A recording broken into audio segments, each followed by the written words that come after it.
मैं अंजू शर्मा, सहायक आचार्य हिंदी विभाग, राजकीय महाविद्यालय बूंदी। आज हम हिंदी साहित्य के इतिहास लेखन की परंपरा का अध्ययन करेंगे। उससे पहले हम यह जान लें कि इतिहास लेखन की आवश्यकता ही क्यों हुई। उसके दो बड़े कारण हैं: साहित्य चेतना का विकास और नवीन शोध परिणाम। क्योंकि साहित्य जो होता है वो युगीन परिवेश से जुड़ा हुआ होता है, और जैसे जैसे युगीन परिवेश में परिवर्तन होता है, साहित्य में भी परिवर्तन होता है और होना चाहिए।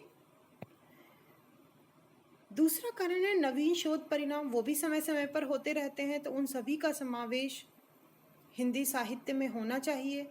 इसीलिए साहित्य इतिहास लेखन की आवश्यकता होती है। युग चेतना और साहित्य चेतना, इनका समन्वय होना बहुत आवश्यक है। प्रोफेसर मैनेजर पांडे ने भी कहा है, साहित्य का इतिहास न तो वर्तमान से पलायन है और न ही वह अतीत की अंधभक्ति, न वर्तमान का तिरस्कार। साहित्य इतिहास लेखन परंपरा में पहला नाम जो आता है वो आता है गारसादेव तासी का। गारसादेव तासी का यह प्रथम प्रयास था। उन्होंने फ्रेंच भाषा में इतिहास लिखा, जिसका नाम है इस्तवार दे ला लिटरेव्यूर एंदुई हिंदुस्तानी। इसमें कुल 738 कवियों का वर्णन है, जिसमें 72 हिंदी के कवि हैं। यह दो भागों में प्रकाशित हुआ। प्रथम भाग 1839 ईस्वी में और द्वितीय भाग 1847 ईस्वी में। यह फ्रेंच भाषा में था और इसका हिंदी अनुवाद लक्ष्मी सागर वार्ष्णेय ने किया।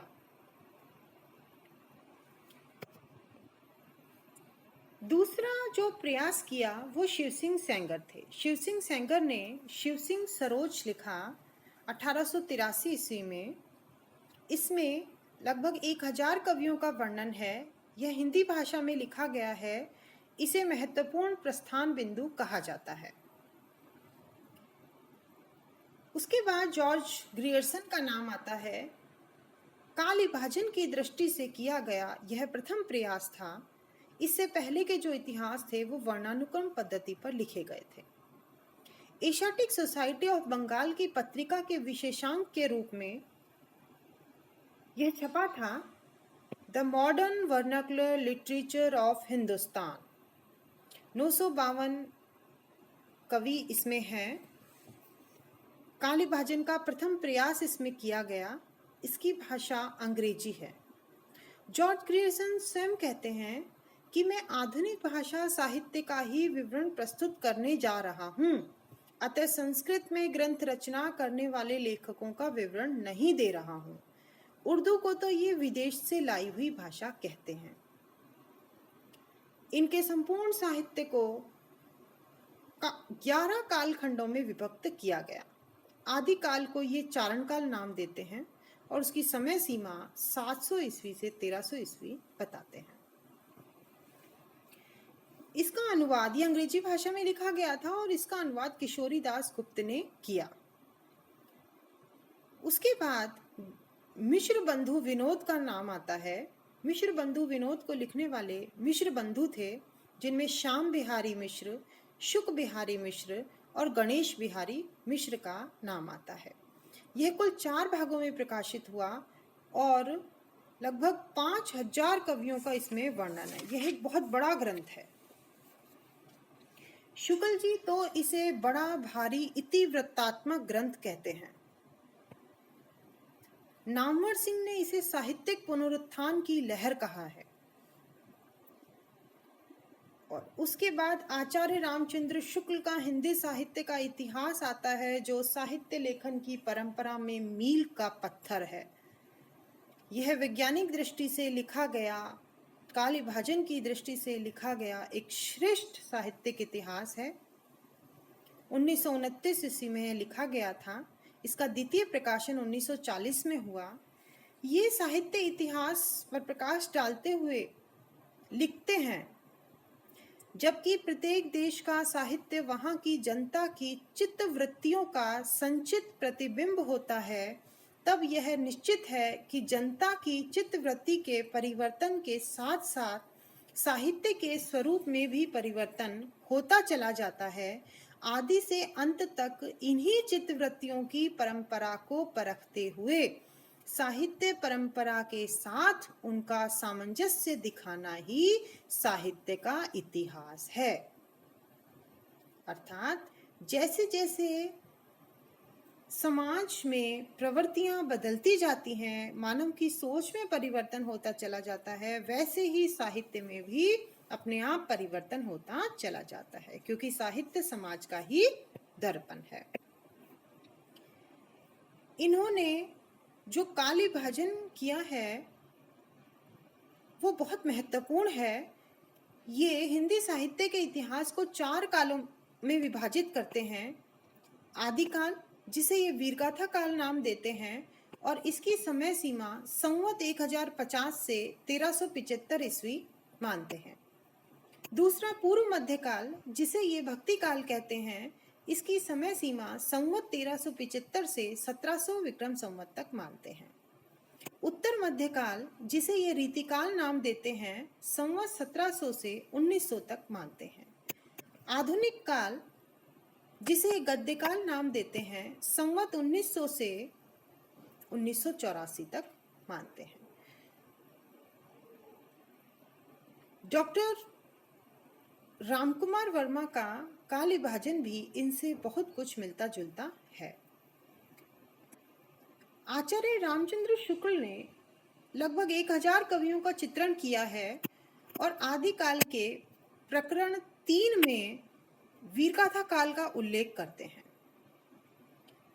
भक्ति काल को उन्होंने 2 काव्य धाराओं में विभाजित किया, निर्गुण काव्य धारा और सगुण काव्य धारा। फिर निर्गुण काव्य धारा को भी 2 भागों में विभाजित करते हैं, ज्ञानार्षी शाखा और प्रेमार्षी शाखा। सगुण काव्य धारा के भी 2 वर्ग विभाजित करते हैं, राम भक्ति शाखा और कृष्ण भक्ति शाखा। ज्ञानार्षी शाखा के जो महान कवि हुए हैं वो कबीर और प्रेमार्षी शाखा के जायसी। इसी तरह राम भक्ति शाखा में तुलसीदास महत्वपूर्ण है, तो कृष्ण भक्ति शाखा में सूरदास। रीतिकाल का इन्होंने विभाजन नहीं किया, यह कार्य विश्वनाथ प्रसाद मिश्र ने किया था। आधुनिक काल को भी ये 3-3 उत्थानों में बांटते हैं, प्रथम उत्थान, द्वितीय उत्थान और तृतीय उत्थान। रामकुमार वर्मा का जो साहित्य इतिहास है वह उसका प्रथम भाग 1938 में प्रकाशित हुआ था। ये इसका दूसरा भाग प्रकाशित नहीं हुआ, यह अधूरा ही ग्रंथ है। इसमें 693 ईस्वी से 1693 ईस्वी तक लगभग 1000 वर्षों का इतिहास दिया गया है। रामकुमार वर्मा ने जो काली भाजन किया है वो आचार्य रामचंद्र शुक्ल से ही मिलता जुलता है। ये आदिकाल को संधि काल और चारण काल नाम देते हैं, संवत 750 से 1000 और संवत 1000 से 1375। भक्ति काल की समय सीमा संवत 1375 से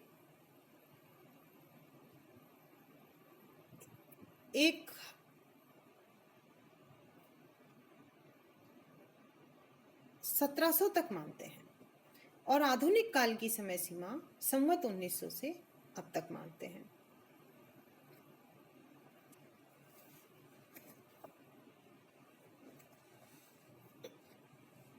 ज्ञानार्षी और प्रेमार्षी शाखा के लिए संत काव्य और प्रेम काव्य का प्रयोग रामकुमार वर्मा ने ही किया है। इनका इतिहास भक्ति काल तक ही सीमित है। हजारी प्रसाद द्विवेदी के इतिहास ग्रंथों के बारे में भी जानना बहुत जरूरी है। उन्होंने हिंदी साहित्य की भूमिका, हिंदी साहित्य का आदिकाल, हिंदी साहित्य का उद्भव और विकास, ये 3 ग्रंथ लिखे हैं। भक्ति काल को इन्होंने भक्ति युग कहा है। गणपति चंद्रगुप्त का हिंदी साहित्य का वैज्ञानिक इतिहास 1965 में रचित है। नागरी प्रचारणी सभा काशी ने हिंदी साहित्य का वृहद इतिहास लिखा। नागरी प्रचारणी सभा के बारे में हम थोड़ा जान लें कि इसकी स्थापना 1893 ईस्वी में हुई थी, 16 जुलाई को। इसके अध्यक्ष राधा कृष्ण दास थे और इन्होंने हिंदी साहित्य के वृहद इतिहास को 16 खंडों में विभक्त किया। जो छठा खंड है, रीति काव्य की भूमिका नाम से डॉक्टर नगेंद्र ने लिखा था। डॉक्टर नगेंद्र का भी इतिहास है जो संपादित है। उन्होंने अपने इतिहास को 4 भागों में विभाजित किया। आदिकाल, जिसे वो 7वीं सदी मध्य से 14वीं सदी मध्य तक मानते हैं। भक्तिकाल, जिसे वो 14वीं सदी मध्य से 17वीं सदी मध्य तक मानते हैं। रीतिकाल, जिसे 17वीं सदी मध्य से 19वीं सदी मध्य तक मानते हैं। और आधुनिक काल, जिसे 19वीं सदी मध्य से आगे तक मानते हैं। धीरेन्द्र वर्मा का हिंदी साहित्य है। विश्वनाथ प्रसाद मिश्र ने हिंदी साहित्य का अतीत लिखा। इस प्रकार बहुत सारे हिंदी साहित्य के इतिहास लिखे गए हैं। बच्चन सिंह का हिंदी साहित्य का दूसरा इतिहास बहुत महत्वपूर्ण इतिहास है। हिंदी साहित्य का नया इतिहास राम खिलावन पांडे ने लिखा। इस प्रकार हमने हिंदी साहित्य के इतिहास परंपरा का अध्ययन किया। अब हम अगली कक्षा में हिंदी साहित्य की भक्ति काल की प्रवृत्तियों का अध्ययन करेंगे। धन्यवाद।